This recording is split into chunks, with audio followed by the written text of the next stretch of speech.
नमस्कार एस्पिरेंट्स, आप सभी का स्वागत है सिविल एस्पिरेंट्स अड्डा में। तो आज स्टार्ट करते हैं अपने मेन सब्जेक्ट से, दैट इज पॉलिटी। पहले आज हम स्टार्ट करेंगे हिस्टोरिकल बैकग्राउंड से। हमारा कॉन्स्टिट्यूशन कैसे बना वो हम समझने के लिए स्टार्ट करेंगे 1600 एडी से।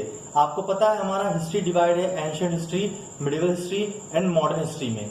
तो जब हम मॉडर्न हिस्ट्री पढ़ेंगे तो आप देखेंगे, हम ये डिस्कस करेंगे कि 1600 एडी में ब्रिटिशर्स जो थे ईस्ट इंडिया कंपनी नाम से इंडिया में आए, वो ट्रेड करना स्टार्ट किए।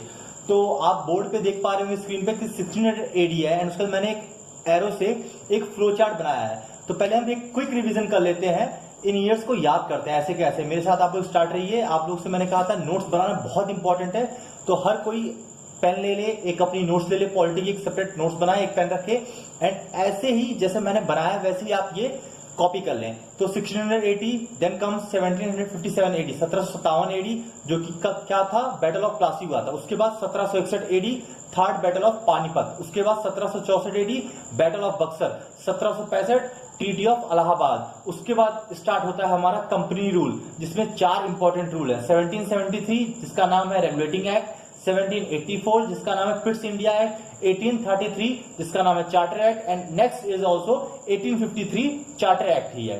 तो ठीक है, हमने ये याद कर लिया है। अब आपको बस एक काम करना है, वो ये है कि आपको बस कहानी सुनना है। इन सालों में क्या ऐसा इंपॉर्टेंट हुआ है, इन ईयर्स में, जो आपकी हिस्ट्री को चेंज कर देता है और जो आपकी पॉलिटी का एक बैकग्राउंड बनता है, एक बेस बनता है, जिसपे आज हमारा कॉन्स्टिट्यूशन टिका हुआ है। तो जब 1600 एडी में स्टार्ट हुआ तो ईस्ट इंडिया कंपनी के नाम से ब्रिटिशर्स जो है केप ऑफ गुड होप के थ्रू आए, इंडिया में पहुंचे और उन्होंने ट्रेड स्टार्ट किया।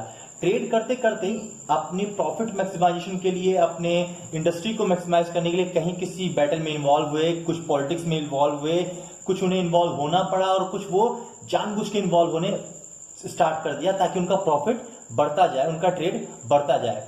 ऐसे करते करते वो 150 साल बाद करीब 1757 में एक फाइट होती है, बैटल ऑफ प्लासी।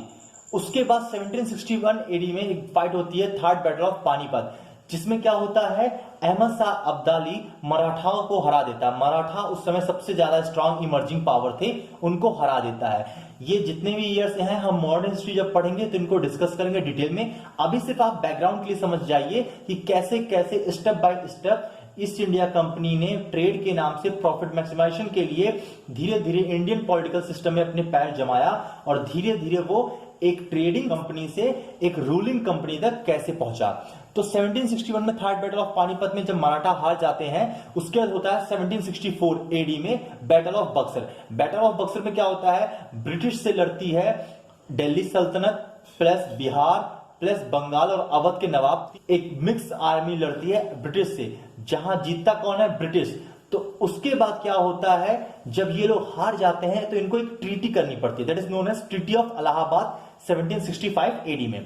तो 1765 एडी में जो ये ट्रीटी करते हैं, उस ट्रीटी में ये क्या करते हैं, ब्रिटिशर्स को देते हैं Diwani of BBO, that is Bihar, Bengal and Odisha. 1765 AD में ट्रीटी ऑफ इलाहाबाद में ब्रिटिशर्स को मिल जाती है दीवानी बिहार की, बंगाल की और ओडिशा की। अब तक ईस्ट इंडिया कंपनी यानी ब्रिटिशर्स सिर्फ ट्रेड कर रहे थे और अब उनके पास एक पॉलिटिकल राइट भी है, एक एडमिनिस्ट्रेशन राइट भी है दीवानी का। दीवानी का मतलब होता है कलेक्शन ऑफ टैक्सेस, इतना बस आप जानिए। दीवानी का मतलब होता है टैक्स कलेक्ट करना।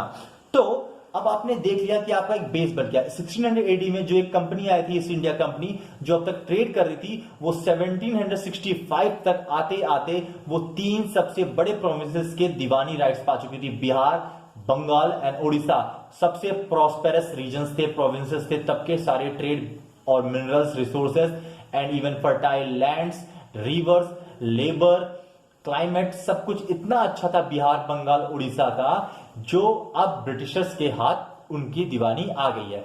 अपनी एडमिनिस्ट्रेशन को इंप्रूव करने के लिए, अपनी प्रॉफिट को मैक्सिमाइज करने के लिए उन्होंने क्या किया, time to time acts, regulations या लॉ लाते रहे जिससे वो गवर्न कर सके अपने बेटरमेंट के लिए। तो सबसे पहले वो लाए, दैट इज 1773 रेगुलेटिंग एक्ट। उन्होंने क्या किया, गवर्नर ऑफ बंगाल, अभी तक जो बंगाल के गवर्नर थे उसका डेजिग्नेशन चेंज करके, यानी उसकी पद चेंज करके उन्होंने बना दिया गवर्नर जनरल ऑफ बंगाल। और अब जब गवर्नर जनरल ऑफ बंगाल बना दिया तो बॉम्बे और मद्रास की जो प्रोविंसेस थी उन दोनों को अब बंगाल के अंडर ला दिया। बॉम्बे और मद्रास अब तक आज़ादी से इंडिविजुअली अपना काम अपने ऑटोनॉमी से, अपनी आज़ादी से, प्रभुत्व से करते थे अपने एरिया में, लेकिन अब बॉम्बे और Madras governor general of Bengal के अधीन हो गए, अंडर में आ गए। ऐसे पहले गवर्नर जनरल ऑफ बंगाल कौन थे? वॉरेन हेस्टिंग थे। ये क्वेश्चन कभी कभी प्रीलिम्स में आता है, who is the first governor general of Bengal, तो आपके पास स्क्रीन पे है वॉरेन हेस्टिंग फर्स्ट। उसके बाद इन्होंने एक काम और किया 1773 रेगुलेटिंग एक्ट में, वो ये किया कि कलकत्ता में सुप्रीम कोर्ट स्टैब्लिश की 1774 में। तो अब हम नेक्स्ट जो पढ़ेंगे वो है 1784 Pitt's India act. Pitt's India act में इन्होंने क्या किया, ये जितने भी एक्ट लाते थे 10 साल में, 12 साल में, 15 साल में, ये हमेशा एक्ट लाते थे ताकि ये स्मूथली अपना फंक्शन कर सके और कैसे स्मूथली अपना बिजनेस ये रन कर सके। जो भी लास्ट फॉर्म में या रेगुलेशन में इनके ड्रॉबैक्स होते थे वो अगले रिफॉर्म में वो ड्रॉबैक से हटा देते थे ताकि इनका प्रॉफिट मैक्सिमाइजेशन हाई रहे। तो अब देखिए 1784 में जो ड्रॉबैक्स थे उन्होंने हटा दिया। क्या था? अब तक ये सिंगली रूल कर रहे थे, अब इन्होंने क्या किया, अपने काम को डिवाइड किया। इन्होंने अपने पॉलिटिकल और कमर्शियल फंक्शन को डिवाइड कर दिया है। इनका पॉलिटिकल फंक्शन जो था उसको कौन कंट्रोल करेगा? Board of control. Board of control नाम की कमेटी बनाई, एक बनाई court of directors. Court of directors किसे हैंडल करेंगे? सभी कमर्शियल फंक्शंस को हैंडल करेंगे ब्रिटिशर्स के। और सभी पॉलिटिकल फंक्शंस को कौन हैंडल करेगा? Board of control.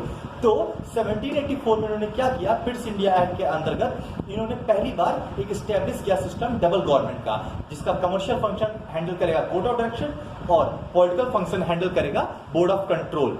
अब हम देखेंगे 1833 चार्टर एक्ट में क्या हुआ।